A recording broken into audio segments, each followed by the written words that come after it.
Hola, soy Sofía. El último día de la madre, mi propia familia me cerró la puerta en la cara, diciéndome que mi pobreza no era bienvenida en su lujosa casa. Ese fue el día en que finalmente entendí que nunca había tenido un verdadero hogar. Fue el eco de esa puerta de madera maciza, cerrándose con un golpe sordo, lo que silenció para siempre la pequeña voz dentro de mí que todavía esperaba su aprobación. Me quedé sola en el pórtico, con mi modesto regalo en las manos, sintiendo cómo el peso de su desprecio me aplastaba el pecho. La humillación fue tan física, tan real, que por un instante sentí que me faltaba el aire, como si el jardín perfectamente cuidado de Coral Gables se hubiera convertido en una prisión sin paredes. ¿Alguna vez te han hecho sentir tan invisible, tan insignificante, que dudas de tu propio valor? Antes de contarte las palabras exactas que mi madre me dijo justo antes de cerrar esa puerta, y cómo ese momento se convirtió en el catalizador de todo lo que vino después. Déjame un comentario diciéndome desde dónde me estás viendo y suscríbete al canal. Créeme, no querrás perderte lo que sucedió meses después, cuando la pobre de la familia resultó ser la única persona que realmente importaba. La historia que estoy a punto de compartir no es solo sobre dolor, es sobre cómo el rechazo más profundo puede convertirse en la liberación más inesperada, y cómo el verdadero poder no reside en el dinero que tienes, sino en la paz que construyes cuando te das cuenta de que no necesitas a quienes nunca te quisieron de verdad. Mi vida cambió radicalmente después de ese día, y la suya también, aunque ellos todavía no lo sabían. Mi conflicto con ellos nunca fue un secreto. Yo, Sofía, una pintora de 24 años tratando de sobrevivir en un pequeño estudio en el corazón artístico y caótico de Wynwood, en Miami, era la anomalía. Mi madre, Isabel, y mi hermano mayor, Alejandro, vivían en un universo paralelo, uno donde el éxito se medía en metros cuadrados de mármol, caballos de fuerza y el brillo de las joyas en una cena de gala. Para ellos, mi pasión por el arte no era una vocación, era un capricho vergonzoso, una prueba viviente de mi fracaso. Cada llamada telefónica, cada visita familiar, era un recordatorio constante de mi estatus como la decepción oficial. Me comparaban con primos que eran banqueros, con amigos que dirigían empresas, y cada comparación era una pequeña herida que nunca dejaba de sangrar. Ese domingo por la mañana, mientras conducía mi viejo auto hacia su villa en Coral Gables, una parte de mí, una parte ingenua y terca, todavía albergaba una chispa de esperanza. Llevaba conmigo un pequeño lienzo, un retrato que había pintado de mi madre a partir de una vieja fotografía en blanco y negro de su juventud. En la foto, ella sonreía de una manera que yo nunca había visto en persona. Una sonrisa genuina, libre de juicios y expectativas. Pasé semanas trabajando en él, mezclando los colores para capturar no solo su imagen, sino la esencia de una mujer que yo sentía que se había perdido en algún lugar del camino. Pensé, tontamente, que quizás este regalo, tan personal y hecho con mis propias manos, podría atravesar la armadura de materialismo que la envolvía. Quería que viera que yo podía crear belleza, aunque no pudiera comprarla. Recuerdo que, durante el trayecto, mi mente evocó a mi abuela Elena, fallecida hacía un año. Ella también había sido un alma artística, una mujer que coleccionaba libros viejos en lugar de bolsos de diseñador y que prefería el olor a óleo al de los perfumes caros. En las reuniones familiares, ella y yo éramos las extrañas, las que hablábamos en un idioma que nadie más entendía. Mi madre y mi hermano la trataban con una especie de condescendencia paciente, como si su desinterés por el dinero fuera una enfermedad senil. La abuela Elena era la única que alguna vez miró mis bocetos con verdadero interés, la única que me dijo que mis manos tenían magia. Su recuerdo era un pequeño refugio en mi mente, un recordatorio de que no estaba completamente sola en mi forma de ver el mundo, aunque ella ya no estuviera físicamente. Al llegar a la entrada de la villa, esa frágil esperanza se hizo añicos al instante. Estacionado en el camino circular de adoquines, había un Mercedes nuevo, de un blanco perlado tan brillante que dolía a los ojos, adornado con un lazo rojo absurdamente grande. Mi hermano Alejandro, impecable en su camisa de lino, Le estaba entregando las llaves a mi madre con una floritura dramática, como si estuviera en un comercial de televisión. La sonrisa de Isabel era tensa, calculada, una actuación para los vecinos que pudieran estar mirando. Era una escena tan fría, tan transaccional, que mi pequeño retrato envuelto en papel marrón de repente se sintió ridículo, patético. El amor de ellos se podía medir en dólares y venía con garantía de fábrica. El mío solo era pintura sobre tela. Caminé hacia ellos con el corazón encogido. El aire olía a césped recién cortado y al cuero del auto nuevo. «Feliz Día de la Madre», dije en voz baja, extendiendo mi regalo. Alejandro me miró de arriba abajo, y una sonrisa burlona se dibujó en su rostro. «¿Qué es eso, Sophie? ¿Otra de tus obras de arte?», preguntó, con un tono que dejaba claro que la palabra «arte» era un insulto. Mi madre ni siquiera miró el paquete. Sus ojos, fríos y distantes, se fijaron en mí, y fue entonces cuando pronunció las palabras que se grabarían a fuego en mi memoria. «Sofía, de verdad, no es el momento. No te necesitamos aquí con tu pobreza, arruinando la foto», lo dijo sin titubear, sin un ápice de remordimiento, como si estuviera espantando a un insecto molesto. Alejandro me tomó suavemente del brazo, pero con una fuerza que no admitía resistencia, y me guió de vuelta hacia la puerta. «Mamá tiene razón. Vuelve más tarde, o mejor llámanos la semana que viene», susurró, como si me estuviera haciendo un favor. Y entonces, la puerta se cerró. El sonido retumbó en el silencio del opulento vecindario. Me quedé allí, paralizada, mirando la madera oscura, la aldaba de bronce pulido que parecía burlarse de mí. El mundo se detuvo. Todo el aire pareció salir de mis pulmones. La humillación era total, absoluta. No era solo el rechazo a mi regalo, era el rechazo a mi existencia misma. Mi pobreza no era solo económica. Para ellos, era una condición moral, una mancha que no querían cerca de su fachada perfecta. Conduje de regreso a Wynwood en un estado de trance. Las calles vibrantes y llenas de grafitis de mi barrio, que normalmente me daban una sensación de pertenencia, ahora parecían acentuar mi soledad. Cada mural, cada explosión de color, era un recordatorio de la pasión que mi familia despreciaba. Al llegar a mi estudio, desenvolví el retrato de mi madre. La joven del lienzo me devolvió la mirada con ojos cálidos y una sonrisa llena de sueños. Era una extraña, una versión de mi madre que nunca conocí, o que quizás nunca existió. Coloqué el cuadro contra la pared y me senté en el suelo, rodeada por el caos creativo de mis pinturas, mis pinceles y mis lienzos a medio terminar. En ese momento, recordé otro cuadro, uno que le regalé por su cumpleaños cuando tenía 16 años, una pintura de sus flores favoritas. La última vez que lo vi, estaba arrumbado en un rincón del sótano, cubierto de polvo, olvidado, igual que yo. Los días que siguieron a esa humillación fueron un borrón de silencio y pintura. Me encerré en mi estudio, ignorando las llamadas que sabía que no llegarían y las que, eventualmente, sí lo hicieron. El mundo exterior se desvaneció, reemplazado por el olor a trementina y el áspero lienzo bajo mis dedos. Cada pincelada era una forma de procesar el dolor, de transformar la herida en algo tangible, algo que pudiera ver y, con suerte, entender. La joven del retrato me observaba desde la pared, su sonrisa congelada en un tiempo más simple. Me preguntaba si ella, esa versión idealizada de mi madre, sentiría el mismo vacío que yo sentía ahora. El silencio de mi teléfono era más elocuente que cualquier palabra.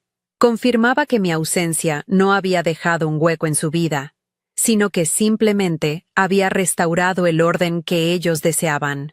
Para ellos, yo era un problema resuelto, una mancha limpiada de su alfombra persa. Decidí que no los llamaría. No buscaría una disculpa que nunca recibiría. Por primera vez en mi vida, tracé una línea, no en un lienzo, sino en mi propia existencia. Cortar el contacto no fue una decisión dramática tomada en un arrebato de ira, sino una conclusión silenciosa y agotada, como la de un náufrago que finalmente deja de luchar contra la corriente y se deja llevar hacia una orilla desconocida. Fue un acto de autopreservación. La pequeña Sofía dentro de mí, la que siempre buscaba una migaja de aprobación, finalmente se había rendido. La puerta que me cerraron en la cara no solo me había dejado fuera de su casa, sino que también me había liberado de la obligación de seguir llamando. La libertad, sin embargo, se sentía terriblemente parecida a la soledad, un espacio vasto y vacío que ahora tenía que aprender a llenar por mi cuenta. Una semana después, mi teléfono vibró. Era Alejandro. Mi corazón dio un vuelco estúpido, una reacción instintiva de esperanza que me enfureció. Quizás, solo quizás, llamaba para disculparse. Contesté con una voz temblorosa que intenté mantener firme. «Hola», dije, simplemente. Del otro lado, la voz de mi hermano era despreocupada, jovial, como si nada hubiera pasado. «Sophie, ¿cómo estás? Oye, necesito un favor. Estoy lanzando una nueva campaña de marketing para un cliente y necesito que diseñes rápidamente un logo. Algo elegante. Ya sabes, como lo que tú haces. Te pago lo de siempre, un par de cientos de dólares». El aire se escapó de mis pulmones. No había mención del Día de la Madre, ni una pizca de remordimiento. Para él, yo seguía siendo la misma de siempre. Su recurso artístico barato, disponible a su antojo.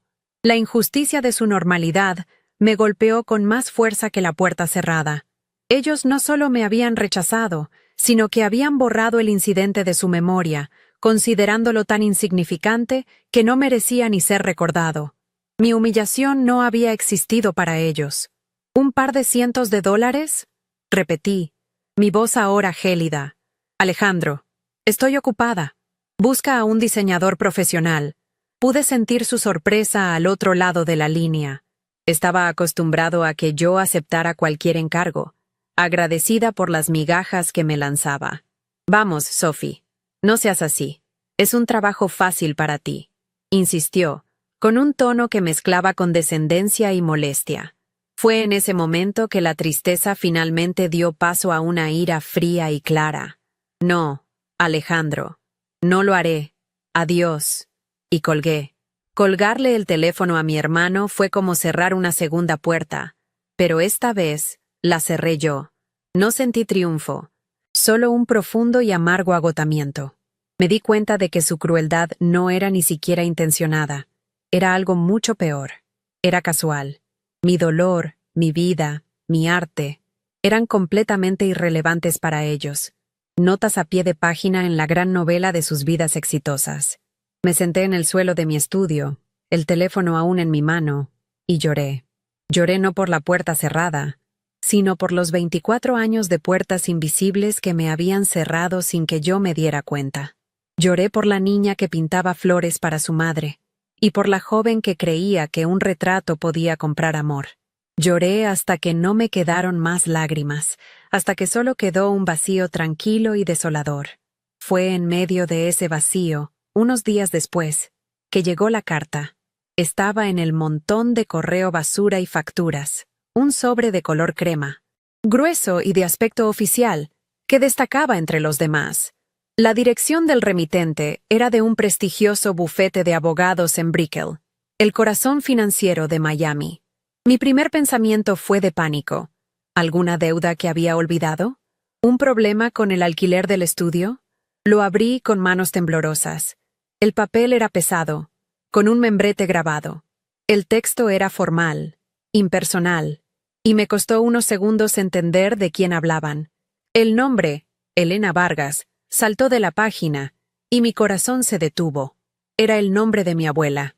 La carta solicitaba mi presencia para una reunión concerniente a la lectura y ejecución final del testamento de la señora Elena Vargas. Me quedé mirando esas palabras, sin comprender del todo. Mi abuela había fallecido hacía más de un año. Su funeral había sido un evento rápido y discreto, orquestado por mi madre, quien parecía ansiosa por pasar página. Isabel siempre había hablado de la abuela Elena como una mujer excéntrica pero sin recursos, alguien que había malgastado su vida en libros y fantasías. Se asumía que no había dejado nada de valor material, solo una colección de libros viejos y recuerdos que a nadie más que a mí le importaban.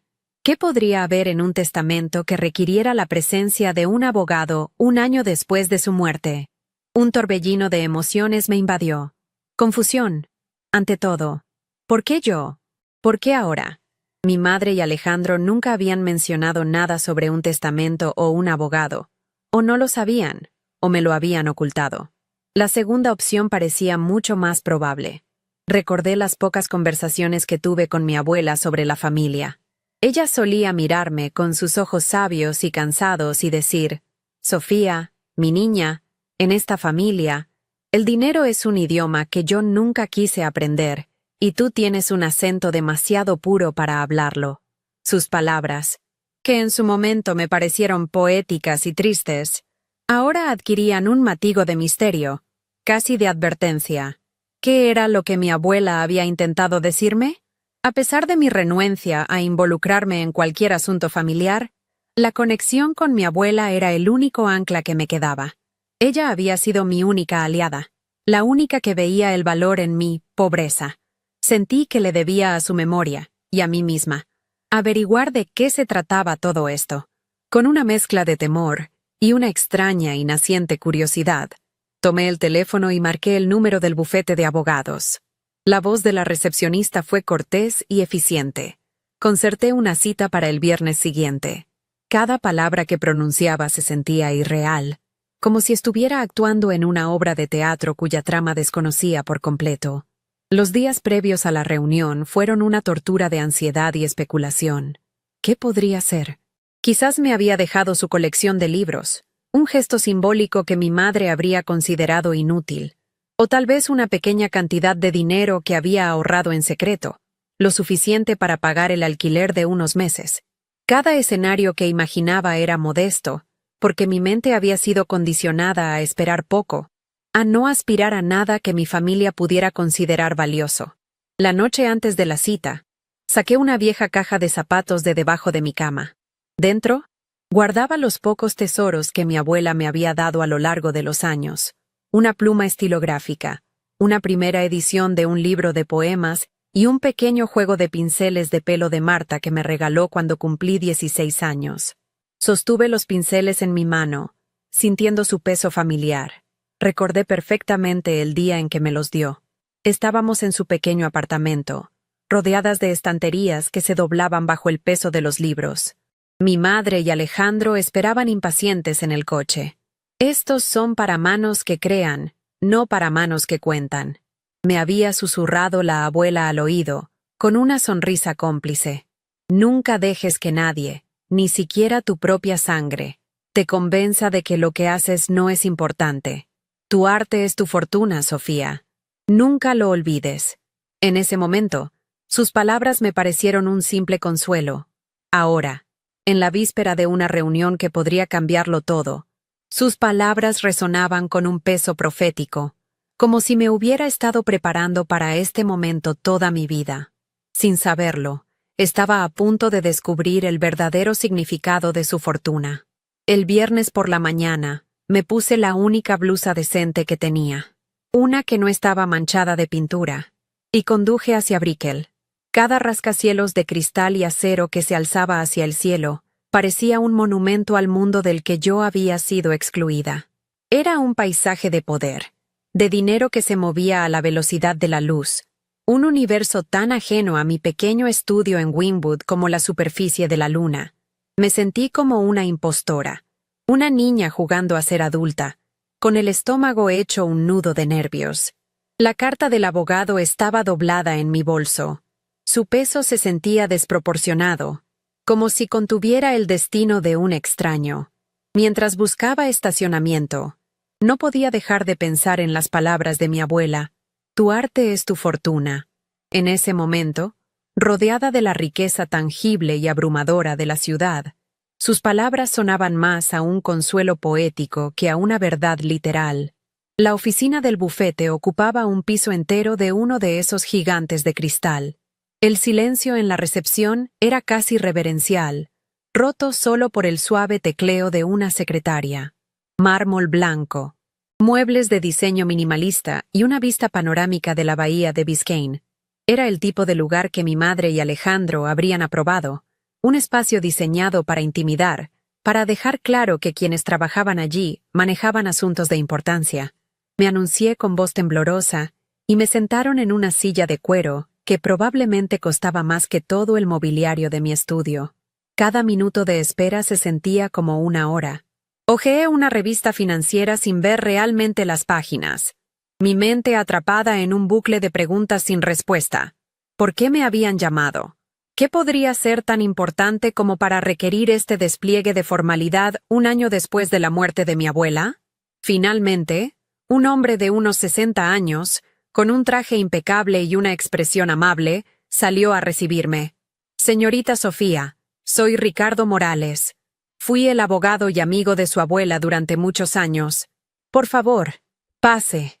Su apretón de manos fue firme y cálido, y por un instante, sentí que la tensión en mis hombros disminuía. Nos sentamos en su oficina, que era tan lujosa como la recepción, pero con un toque más personal. Estanterías llenas de libros de derecho y algunas fotografías enmarcadas.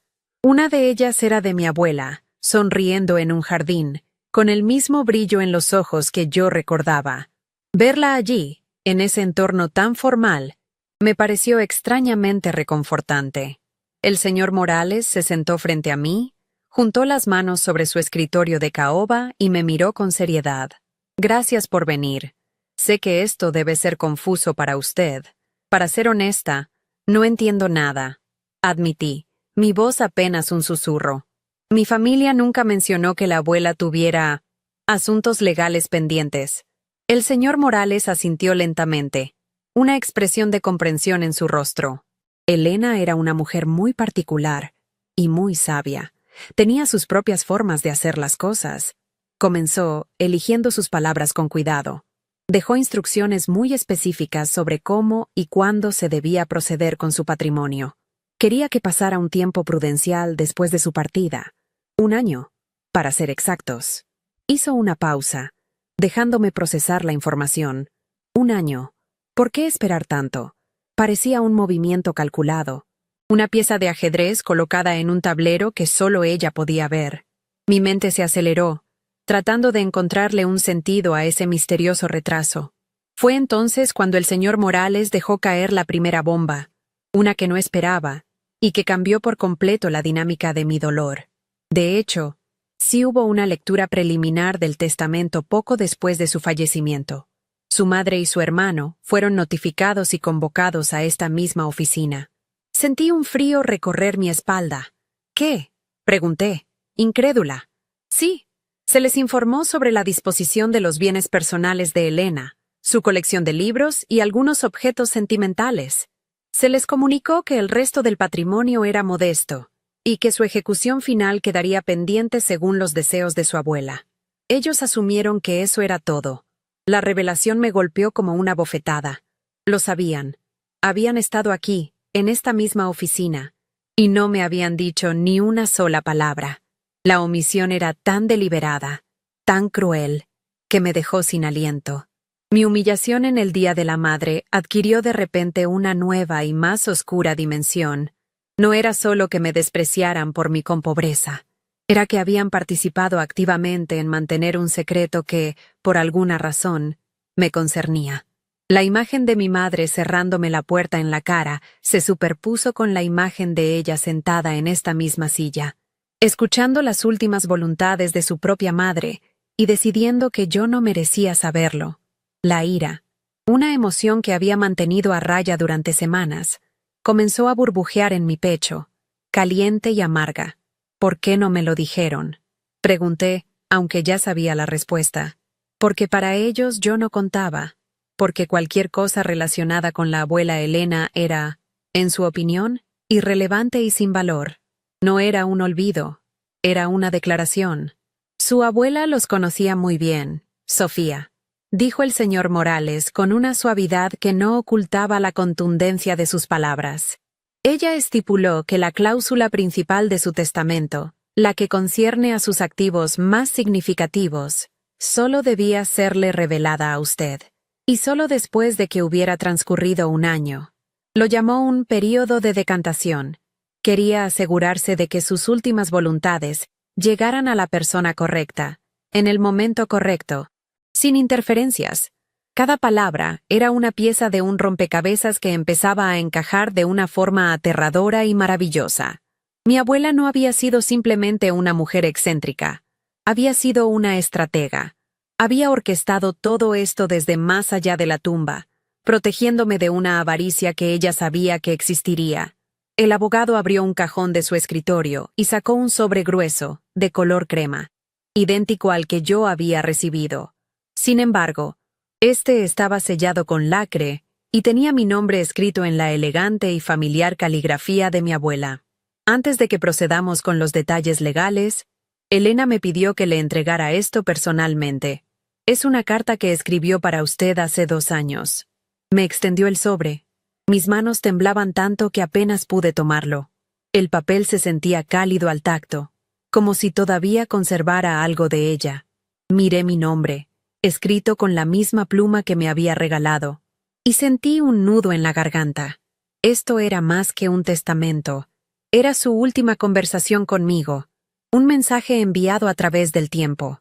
Sostuve la carta entre mis manos, sintiendo el peso de ese año de silencio, de esa vida de secretos. El mundo exterior, con sus rascacielos y su ruido, desapareció. Solo existíamos esa carta y yo, en el silencio solemne de la oficina. El señor Morales me observaba con una paciencia infinita, como un guardián que finalmente entregaba su tesoro. Podía sentir el pulso en mis sienes. Todo lo que había creído sobre mi vida, sobre mi familia y sobre mi lugar en el mundo, estaba a punto de cambiar. La joven del retrato de mi madre, la sonrisa de mi abuela en la fotografía, las palabras crueles de mi hermano, todo convergía en ese instante, en ese sobre sellado. La verdad sobre la fortuna de mi abuela no estaba en un documento legal, sino en la tinta que impregnaba ese papel. Miré al señor Morales. Mis ojos seguramente reflejaban el torbellino de miedo y esperanza que me consumía. Él simplemente asintió, dándome permiso para proceder. Respiré hondo. El aire se sentía espeso, cargado de anticipación. El sonido del papel rasgándose al romper el sello de lacre fue el único ruido en la habitación, un sonido pequeño pero definitivo, como el de una cerradura que finalmente cede después de años de estar oxidada. Desdoblé la carta, y el aroma familiar del perfume de lavanda de mi abuela llenó el aire, un fantasma de su presencia que me envolvió por completo. Las primeras palabras, escritas con una caligrafía firme y llena de amor, saltaron de la página. Mi querida Sofía, si estás leyendo esto, significa que finalmente eres libre. La palabra libre resonó en el silencio de la oficina. Una pregunta suspendida en el aire. ¿Libre de qué?, me preguntaba. La carta de mi abuela me lo explicó con una claridad dolorosa y liberadora. Libre de su juicio, escribió. Libre de la jaula de oro en la que viven, donde el valor de una persona se mide por su cuenta bancaria. Yo también viví esa vida, Sofía, antes de escapar. La fortuna que te dejo no la gané, la protegí. Era de mi padre. Un hombre al que tu madre y su padre antes que ella consideraban un soñador inútil. Lo invertí en secreto, lo hice crecer en las sombras, sabiendo que si alguna vez salía a la luz, lo devorarían como lobos. Lo guardé para ti, la única en esta familia que entiende que la verdadera riqueza no se puede depositar en un banco. Cada palabra era un bálsamo para heridas que ni siquiera sabía que tenía tan profundas. La carta continuaba, revelando la lógica detrás de su plan. El año de espera no fue una crueldad, sino un regalo. Quería que vieras sus verdaderos rostros sin el velo del dinero, explicaba su caligrafía elegante. Necesitaba que te rompieran el corazón de una vez por todas, para que cuando este poder llegara a tus manos, no lo usaras para volver a ellos, sino para alejarte para siempre. Te han hecho creer que eres débil porque eres sensible, que eres pobre porque eres artista. No, mi niña. Eres fuerte porque sientes, y eres rica porque creas. Al final de la carta, repetía las palabras que me había susurrado años atrás. Tu arte es tu fortuna, Sofía. Pero te dejo esta otra para que puedas proteger la primera, para que nunca más tengas que elegir entre tu alma y un techo sobre tu cabeza. Lloré en silencio, no de tristeza, sino de un abrumador sentimiento de ser vista, de ser comprendida por la única persona cuyo amor había sido incondicional. Cuando terminé de leer, el señor Morales me miró con una compasión que me desarmó. Se aclaró la garganta y comenzó a exponer los detalles. La cartera de acciones, los bonos, las propiedades inmobiliarias en el extranjero, y la joya de la corona, una mansión histórica en Star Island, una de las islas más exclusivas y privadas de Miami. El valor total del patrimonio, me explicó con una calma profesional que contrastaba con el caos en mi cabeza, se estimaba en unos 40 millones de dólares. El número flotó en el aire, absurdo, irreal. 40 millones. Yo, que a veces tenía que decidir entre comprar nuevos lienzos o pagar la factura de la luz, sentí una oleada de vértigo, como si el suelo de mármol bajo mis pies se hubiera vuelto inestable. No era la euforia que uno ve en las películas. Era un peso, una responsabilidad monumental que me caía sobre los hombros. Esa noche, en mi pequeño estudio, el mundo se sentía diferente. El ruido del tráfico de Wynwood, los olores de la comida callejera, todo lo que constituía mi realidad, ahora parecía el decorado de una vida anterior. Miré a mi alrededor, a mis cuadros apilados contra las paredes, a mis botes de pinceles, al colchón en el suelo. Todo esto era mío, ganado con esfuerzo, con sacrificio. La ironía de la situación era casi cruel. Mi madre y mi hermano me habían despreciado por mi tábano pobreza, sin saber que yo era, en papel, infinitamente más rica que ellos. Pero la revelación no me trajo un sentimiento de triunfo. En cambio, sentí una profunda melancolía por mi abuela, una mujer que tuvo que ocultar su poder para proteger su esencia, y que había visto en mí la misma lucha. Fue entonces cuando el señor Morales me entregó las llaves de la mansión. No eran como las llaves brillantes y minimalistas del Mercedes de mi madre. Eran de hierro forjado, pesadas, antiguas, unidas por un grueso aro de latón. Sostenerlas en mi mano fue un momento de anclaje. El peso se sentía real. Eran las llaves de una casa, sí, pero también eran las llaves de mi independencia, de un futuro que de repente se extendía ante mí, vasto e indefinido. En ese instante, una idea comenzó a formarse en mi mente. No era un plan de venganza, no era un deseo de restregarles mi nueva fortuna en la cara. Era algo más profundo, más silencioso. Era un plan para cerrar un capítulo, para reclamar mi propia narrativa y, sobre todo, para honrar la fe que mi abuela había depositado en mí. Al día siguiente, conduje hasta Star Island. El guardia de la caseta de seguridad revisó mi nombre en una lista con una expresión de escepticismo antes de levantar la barrera. Conducir por las calles arboladas de la isla era como entrar en otra dimensión. Las mansiones eran palacios, cada una aislada de la siguiente, por hectáreas de jardines perfectamente cuidados. La mía estaba al final de una calle sin salida, con vistas directas a la bahía. Era de estilo mediterráneo, con paredes de estuco color crema y un techo de tejas rojas, cubierta de hiedra y bugambillas. Era elegante, pero no ostentosa. Tenía un alma que la fría y moderna villa de mi familia en Coral Gables jamás podría poseer. Respiré hondo y usé una de las viejas llaves para abrir la imponente puerta de madera. El interior olía a polvo y a tiempo, pero la luz del sol inundaba el gran vestíbulo a través de unos ventanales que iban del suelo al techo. Los muebles estaban cubiertos con sábanas blancas, como fantasmas esperando ser despertados. Caminé por las habitaciones vacías, mis pasos resonando en el silencio. Vi un salón con una chimenea de piedra, una biblioteca con estanterías que llegaban hasta el techo, y una terraza con vistas al agua. Y en cada espacio, no veía fiestas lujosas ni exhibiciones de riqueza. Veía un estudio de arte inundado de luz natural. Veía una galería para exponer el trabajo de jóvenes artistas que, como yo, luchaban por hacerse un hueco. Veía un hogar, un verdadero hogar, lleno de creatividad, de conversaciones, de vida. Un santuario. El plan se cristalizó en mi mente con una claridad absoluta. Organizaría una fiesta de inauguración, pero no sería una fiesta para la élite de Miami. Sería para mi gente, los artistas de Wynwood, los amigos que me habían apoyado, la comunidad que se había convertido en mi verdadera familia. Sería una celebración no del dinero, sino de la supervivencia, de la creatividad y del nuevo comienzo. Sabía que, en una ciudad tan pequeña y obsesionada con el estatus como Miami, los rumores sobre la nueva y misteriosa propietaria de la mansión de Elena Vargas se extenderían como la pólvora. No necesitaría enviarles una invitación a mi madre y a mi hermano. La noticia les llegaría, y su curiosidad, su incredulidad y su codicia harían el resto. Vendrían. De vuelta en mi estudio, saqué el retrato que había pintado de mi madre. La joven del lienzo me miraba con una inocencia que ahora me parecía trágica.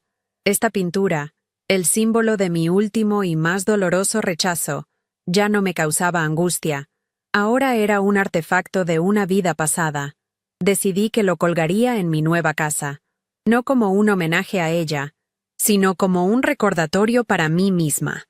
Un recordatorio de la puerta cerrada, de las palabras crueles, y de la niña que creía que podía pintar su camino hacia el amor de su madre. Lo colgaría en un lugar de honor para recordar que el hogar que estaba a punto de construir no se basaría en la aprobación de otros, sino en la aceptación de mí misma. Comencé a hacer las llamadas. A un servicio de catering que conocía de un pequeño café en Wynwood, a un amigo músico para que tocara, a una florista que creaba arreglos salvajes y artísticos. Mis instrucciones eran claras. Quería que se sintiera como una bienvenida, no como un evento. Quería calidez, no formalidad. Quería que cada detalle reflejara el espíritu de mi abuela y el mío propio. Mientras organizaba todo, una calma serena se apoderó de mí. El miedo y la tristeza que me habían consumido durante meses se transformaron en una fuerza tranquila y decidida. No estaba preparando una confrontación. Estaba preparando mi liberación. La fiesta sería el escenario, y cuando las cortinas se abrieran, yo ya no sería la protagonista de su tragedia. Sería la autora de mi propia historia. La noche de la fiesta llegó 4 meses después de aquel fatídico Día de la Madre. 4 meses en los que había trabajado incansablemente, no solo en la casa, sino en mí misma.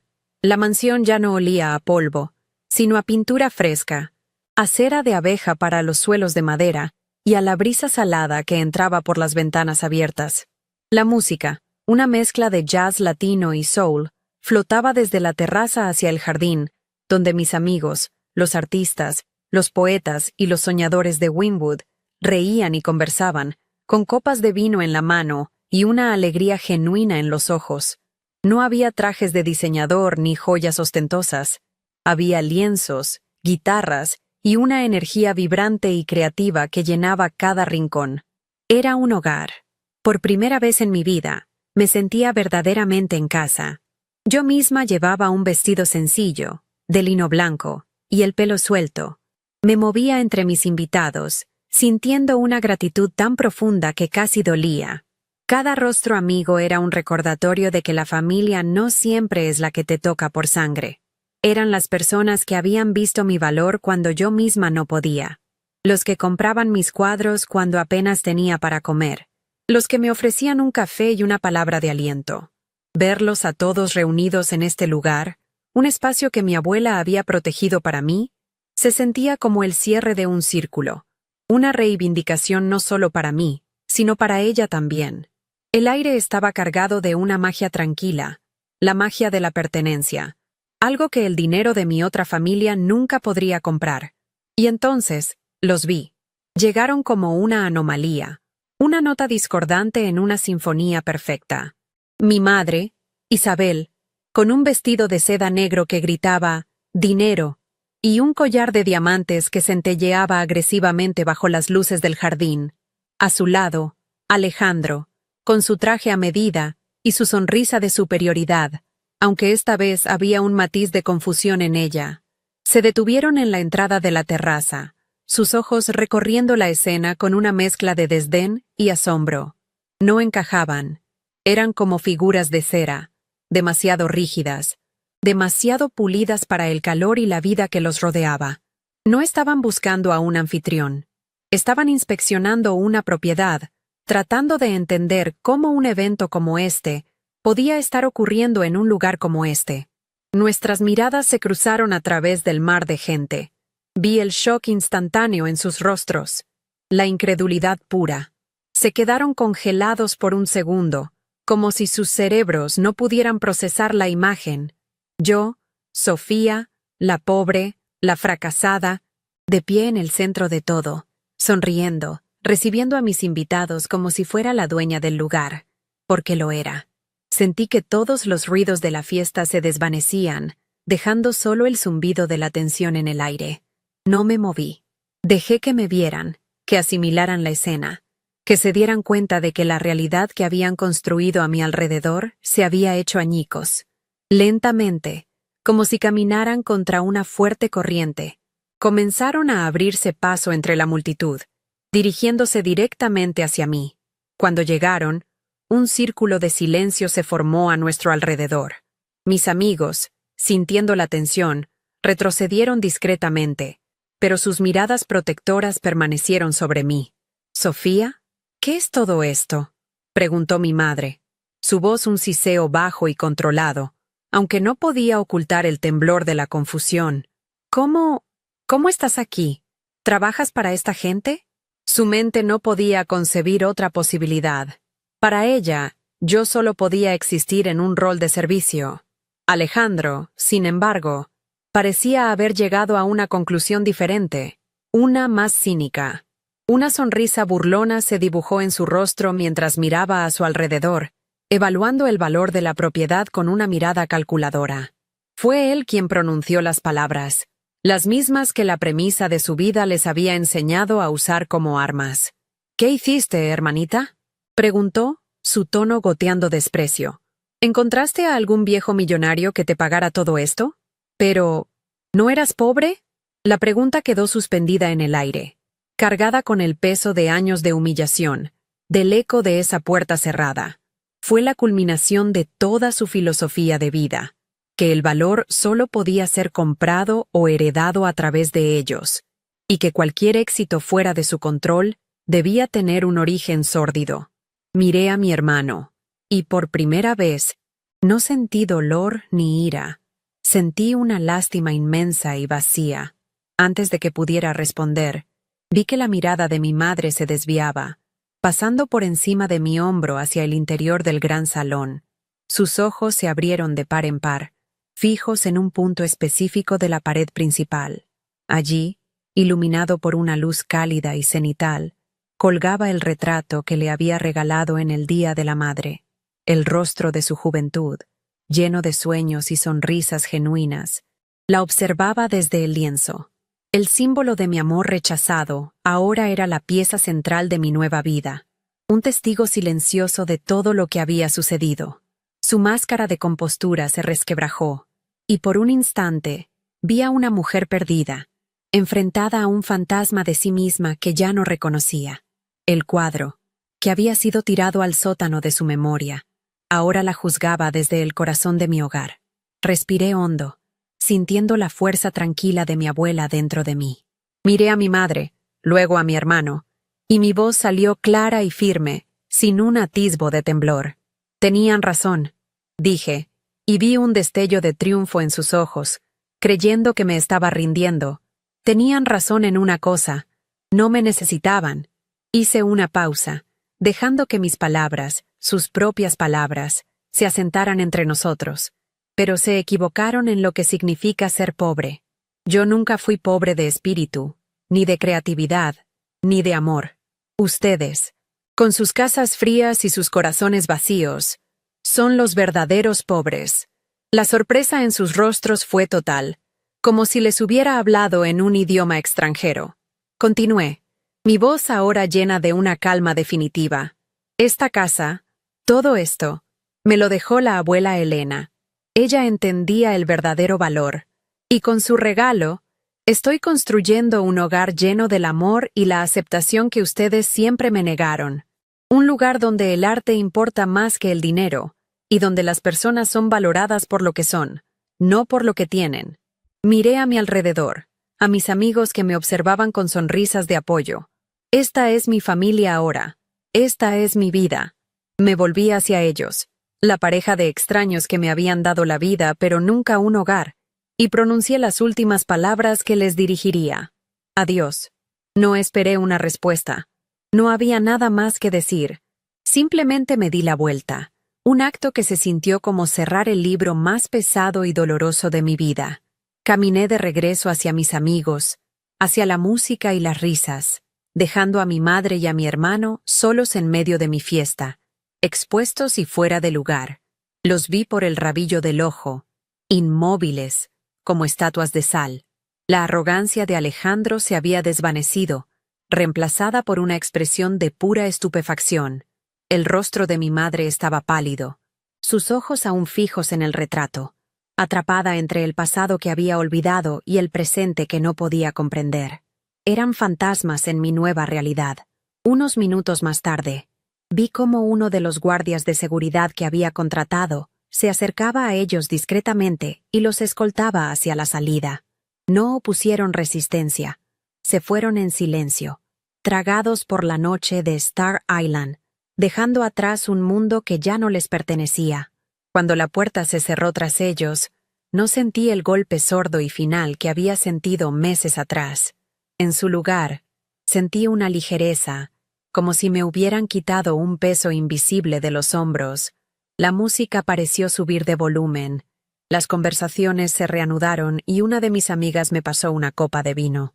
Sonreí, una sonrisa genuina y libre. Había recuperado mi historia. El eco de la puerta cerrada de mi madre finalmente había sido silenciado por el sonido de la vida en mi propio hogar. La fiesta continuó por un par de horas más, pero la atmósfera había cambiado sutilmente. Mis amigos, mi verdadera familia, me rodearon con un cariño protector, como si entendieran instintivamente que acababa de librar la batalla final de una guerra muy larga. No hice preguntas, ni di explicaciones. Simplemente nos reímos. Bailamos y celebramos bajo las estrellas. Cada conversación, cada abrazo, se sentía como una capa de bálsamo sobre una herida que finalmente comenzaba a cerrarse. Cuando el último invitado se fue y me quedé sola en el silencio de la enorme casa, no sentí soledad, sentí paz. Caminé descalza por la terraza, mirando las luces de la ciudad parpadeando a lo lejos, y supe, con una certeza que me recorrió hasta los huesos, que esa noche no solo había inaugurado una casa, había inaugurado mi vida. La puerta que ellos me cerraron en la cara se había convertido en el portón que yo abrí para mí misma. A la mañana siguiente, me desperté con el sol entrando a raudales por los ventanales del dormitorio principal. El silencio era absoluto, solo roto por el suave murmullo de las olas contra el muelle. Por primera vez en meses, no me desperté con una opresión en el pecho. Me levanté y recorrí la casa, ahora vacía y en silencio. Vi las copas de vino a medio beber, los restos de la celebración, y sonreí. Este lugar ya no era un testamento del pasado de mi abuela, era el lienzo de mi futuro. Pasé el resto del día quitando las sábanas blancas que aún cubrían algunos muebles en las habitaciones de arriba, dejando que la luz y el aire entraran en cada rincón. No era la heredera de una fortuna, era la custodia de un legado, uno que no tenía nada que ver con el dinero y todo que ver con la libertad de ser quien yo era. Como era de esperar, el silencio de mi antigua familia no duró mucho. 2 días después de la fiesta, mi teléfono sonó. Era Alejandro. No contesté. Inmediatamente después, llegó un torrente de mensajes de texto. Ya no eran burlones ni condescendientes. Eran furiosos, llenos de acusaciones y un sentido de derecho que resultaba grotesco. Hablaban de traición, de dinero familiar, de cómo era mi obligación moral, compartir la herencia. Mi madre también me envió un correo electrónico largo y melodramático, hablando de los sacrificios que había hecho por mí y de cómo mi abuela, su propia madre, la había desheredado por mi culpa. No sentí nada al leer sus palabras, Eran el ruido de un mundo al que ya no pertenecía. Simplemente borré los mensajes y el correo sin responder. Mi siguiente llamada fue al señor Morales. Le expliqué la situación con calma. Él no pareció sorprendido. Era de esperar, Sofía, me dijo con su voz tranquila. La codicia es una reacción predecible. No te preocupes, yo me encargaré. Redactó una carta formal y contundente, un cese y desistimiento legal, informándoles que cualquier intento de contacto futuro conmigo sería considerado acoso. Les recordó que el testamento de Elena era legalmente inexpugnable y que cualquier impugnación sería una pérdida de tiempo y dinero. Después de que esa carta fue enviada, el acoso se detuvo. El silencio que siguió fue definitivo. Había levantado un muro, no de dinero, sino de límites. Y por primera vez en mi vida, me sentí segura detrás de él. Con el drama familiar finalmente silenciado, me dediqué por completo a mi visión para la casa. El gran salón de baile, con su increíble luz natural, se convirtió en mi estudio principal. Quité las alfombras persas y dejé el suelo de madera desnudo, perfecto para las salpicaduras de pintura. Las paredes se llenaron de mis lienzos, tanto terminados como en proceso. Las habitaciones de huéspedes en el ala oeste se transformaron en pequeños estudios para otros artistas. Creé la Beca Elena Vargas, una residencia de 1 año para 3 jóvenes pintores emergentes, ofreciéndoles no solo un lugar para vivir y trabajar, sino también un estipendio para materiales y gastos. La mansión dejó de ser un monumento a la riqueza para convertirse en una colmena de creatividad, un santuario donde el arte era la única moneda de valor. El retrato de mi madre permaneció colgado en la pared del vestíbulo principal. Al principio, algunos de mis amigos se sorprendían al verlo, conociendo la historia, pero para mí, su significado había cambiado por completo. Ya no era un recordatorio del rechazo. Se había convertido en un mapa de mi viaje. Miraba a esa joven del lienzo, a esa extraña con la sonrisa llena de sueños, y no veía a mi madre, Isabel. Veía la prueba de que había sobrevivido a la decepción, de que había transformado el dolor en fuerza. Era un recordatorio de que mi capacidad de amar y de crear era inquebrantable, incluso cuando no era correspondida. Era el punto de partida, él, antes, que hacía que mi ahora fuera mucho más dulce. Mi vida encontró un nuevo ritmo, uno dictado por la luz del sol y la inspiración.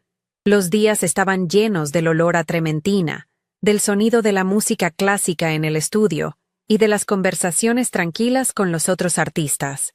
Por las noches, a menudo nos sentábamos en la terraza, compartiendo una botella de vino y hablando de arte, de la vida, de los sueños. Construí una comunidad, una familia elegida unida no por la sangre, sino por una pasión compartida. Dejé de ser Sofía, la pintora pobretona de Wynwood. Me convertí en Sofía, la artista. Simplemente eso. Mi identidad ya no estaba definida por lo que me faltaba o por quién me había rechazado, sino por lo que creaba y por la comunidad que nutría. Unos 6 meses después, el señor Morales me llamó para una actualización rutinaria. Al final de la conversación, mencionó casualmente que se había enterado a través de un colega de bienes raíces que la villa de Coral Gables había sido puesta en venta. Aparentemente, mi hermano Alejandro había hecho una serie de malas inversiones, confiando en que la herencia de la abuela cubriría sus pérdidas. Sin ese colchón financiero, su estilo de vida se había vuelto insostenible. Mi madre se había mudado a un condominio mucho más pequeño en Aventura. No sentí alegría ni satisfacción al escuchar la noticia, solo una lejana y tranquila tristeza. Su imperio, construido sobre cimientos de apariencias, se había desmoronado bajo el peso de su propia superficialidad. Su mundo se había encogido, mientras que el mío se había expandido infinitamente. Ahora, 1 año después de aquella fiesta, mi vida es irreconocible. La Galería Elena, que abrí en el ala este de la mansión, tuvo su primera exposición exitosa, presentando el trabajo de los artistas en residencia. Mi propia obra ha evolucionado, volviéndose más audaz, más llena de color. A veces, por la tarde, Salgo a la terraza con mi cuaderno de bocetos y miro hacia la bahía. Las viejas llaves de hierro de la mansión están sobre la mesa, junto a mis pinceles. Ya no simbolizan un futuro incierto, sino una realidad sólida y pacífica que he construido con mis propias manos. El eco de esa puerta cerrada se ha desvanecido por completo, reemplazado por el sonido de las risas en mi jardín, el murmullo del mar y el silencio productivo de un lienzo en blanco que espera ser llenado. Soy libre. Finalmente, y de verdad, soy libre. Mi historia comenzó con una pregunta cruel, susurrada con desprecio. ¿Pero no eras pobre? Hoy, un año después, entiendo que mi hermano, en su ignorancia, tenía razón. Yo era pobre. Era pobre en la única moneda que ellos conocían, la del dinero, la del estatus, la de las apariencias, pero ellos, en su opulencia, eran indigentes en todo lo que realmente importa. Eran pobres de espíritu, de empatía, de alegría genuina. Vivían en una mansión de afectos vacíos y balances bancarios. El verdadero aprendizaje para mí, y quizás para ti, es que la pobreza más peligrosa no es la que vacía tus bolsillos, sino la que te deja el alma en bancarrota, incapaz de reconocer el valor en algo que no tenga una etiqueta con el precio. La lección más grande que me dejó mi abuela no fueron los 40 millones de dólares. Fue la comprensión de que la verdadera riqueza es un estado interior. Es la paz que sientes al despertar por la mañana, la pasión que te impulsa a crear, la calidez de una comunidad que te abraza por quien eres, no por lo que puedes ofrecerles. Mi mansión en Star Island no era más que una pila de ladrillos y mármol hasta que la llené de arte, de risas, de amigos que entendían que un lienzo en blanco es más valioso que un cheque en blanco. La riqueza, la de verdad, es construir un hogar dentro de ti mismo, uno tan sólido y tan luminoso que ninguna puerta cerrada en el exterior pueda dejarte a oscuras nunca más. A veces, la mayor bendición de tu vida llega disfrazada de tu mayor herida. La puerta que mi madre me cerró en la cara fue el acto más doloroso y, a la vez, el más liberador que jamás experimenté. Me enseñó que rogar por amor es una forma de morir lentamente. Ese portazo no fue un final, fue una orden de desalojo de una vida que no me pertenecía, de un espacio donde siempre me sentiría pequeña. Me obligó a dejar de buscar las llaves de la casa de otros y me forzó a construir la mía propia desde los cimientos. Si alguna vez te han cerrado una puerta, por favor, no te quedes ahí esperando. Da media vuelta.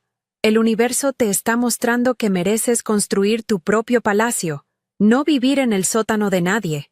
Todos cargamos con dos tipos de herencia, la de la sangre y la del alma. La herencia de mi madre y mi hermano fue un legado de vergüenza, de sentir que nunca era suficiente. La herencia de mi abuela Elena, en cambio, fue un legado de libertad. No me dejó solo dinero, me dejó un permiso para ser yo misma, para validar mi propio camino. Y esa es una elección que todos tenemos. Podemos elegir cargar con las cadenas de las expectativas de quienes nos hicieron daño, o podemos elegir honrar la memoria de quienes, incluso en silencio o desde lejos, creyeron en nuestra magia. No puedes elegir a tu familia, pero cada día eliges a tu tribu. Y esa es la que realmente te define. Mucha gente me pregunta si los perdoné, y mi respuesta es que el perdón se volvió irrelevante. Mi sanación no vino de ofrecerles una absolución que no pidieron, sino de quitarles el poder que tenían sobre mis emociones. Dejé de necesitar su disculpa, dejé de necesitar su reconocimiento. Mi paz llegó el día en que su opinión se convirtió en un ruido de fondo, como el tráfico lejano, en lugar de la banda sonora de mi vida. La verdadera libertad no es vengarte de quienes te hirieron, es llegar a un punto en el que ya no ocupan espacio en tu mente ni en tu corazón. Es indiferencia. Es construir una vida tan plena y feliz que simplemente no hay lugar para el rencor.